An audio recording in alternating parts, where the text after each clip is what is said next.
brincando de fazer vamos dar um banho na boneca e lavar roupa. Não vai comer sabão? Não vai comer sabão?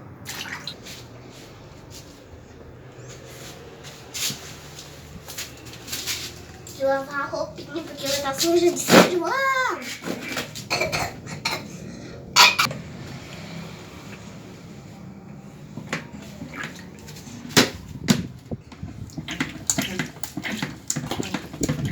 Lava as mãos.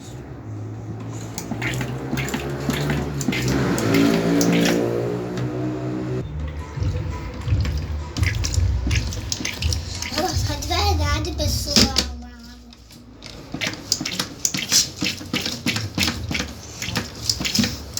Nossa, de verdade, a água. De verdade, sai.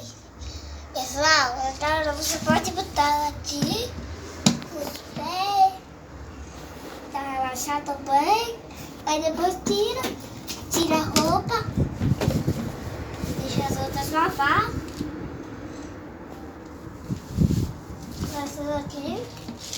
Deixa as outras aqui. Então, preta, lei e lava.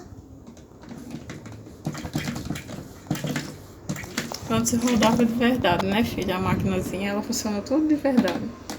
Aí ela rodava, botar pilha. Quando colocar pilha, ela rodava de verdade e sai água de verdade. Se você botar sabão, também sai sabão. Só que agora os fiozinhos dela queimaram atrás. E agora ela não roda, né? E antigamente, Lili menor, ela tinha medo, né, Lili?